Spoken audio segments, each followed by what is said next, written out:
Walker's own self-professed struggles with mental health, his rocky family history, latest rumor, which he categorically denies having once paid for a woman's abortion despite his staunch pro-life stance, have certainly changed the race over the past week. Tomorrow night, Walker will sit down at our Next Star debate in Savannah, one-on-one, with sitting Democratic Senator Raphael Warnock. Latest polls have Warnock up about 2 or 3 points. Erick Erickson is here, national radio host, one of America's premier conservative commentators, but also based in Georgia. So this is quite literally your backyard.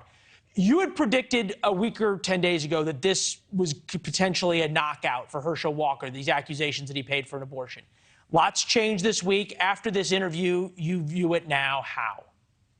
Yeah, look, I think Republicans have successfully nationalized the race now. Republicans are going into the voting booth looking at it as a R versus D, not as a Walker versus Warnock race, and that helps them. You've got Governor Kemp's ground game. He continues to increase his lead over Stacey Abrams, is building a pretty impressive county-by-county ground game. He's the only politician in the state, by the way, who has an operation in all 158 counties. So he can drive people out to the polls that even Walker can't, and he'll try to make sure the Republicans get there. A lot of Republicans who 2 weeks ago, myself included, were looking at this thing, and this could be fatal for Walker, now thinking if he doesn't win, he could get into a runoff. Georgia runoffs, 2 for the price of 1. Current polling, somewhere Warnock's up 2 or 3%. You mentioned Brian Kemp, who's the sitting governor, Republican. He's up 5 points. You're talking about a difference of 8 or 9 points between these two candidates. Jeff Duncan, the lieutenant governor of Georgia, Republican, staunch conservative, was on the show a couple of days ago. He couldn't even say that he would vote for Walker. Take a listen. I'm struggling like a lot of other folks here in Georgia, hardcore conservatives like me. I'm not voting for Raphael Warnock for 96% reasons why he votes with Joe Biden. But, I want a real conservative that knows how to get up and fight for real conservative causes and knows the issues and doesn't have to defend his past every minute of every day. And that's the problem with this race right now. You've interviewed Herschel Walker. Do you get other conservatives and Republicans who listen to him and say, this guy has a very difficult time articulating just about anything when it comes to policy? Yeah, and look, there are about 28,000 Republicans in the North Metro Atlanta area who sat out the Biden versus Trump race, and they may sit it out again. The Walker campaign's got to give them a reason to go vote. They've got to give someone like Jeff Duncan a reason to vote for him.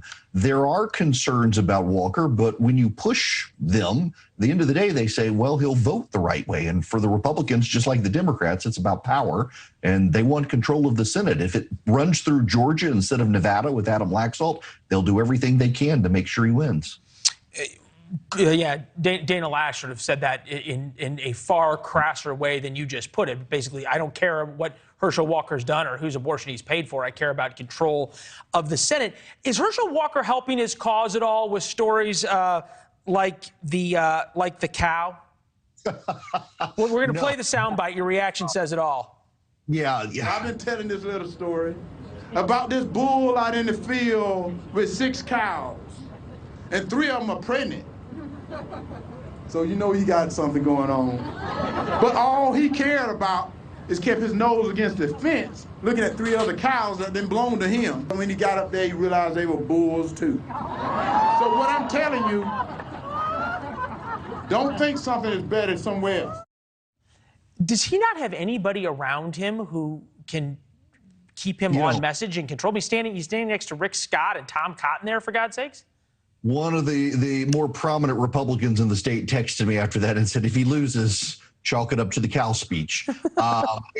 He's got a lot of, actually, he shook up his campaign team. This is one of the things a lot of people don't understand. He really does want to win. He got rid of a lot of people. He brought in a new, really good team. There's only so much that really good team can do with a candidate who is prone to wander on his own. They're doing the best they can, and they've got a tied race. In Georgia, there tends to be about a 2 to 3 point polling bias for Democrats over the last 4 campaign cycles. That could bring him into a victory. Yeah, no, that puts it right there. I want to get you on this because it's only fair that we talk also about Raphael Warnock's issues. Accusations from his wife over violence in a custody dispute, an arrest made back in early 2000s involving claims he interfered with a child abuse probe. New reports that a church he owns or preached at is evicting disadvantaged residents in some rental property.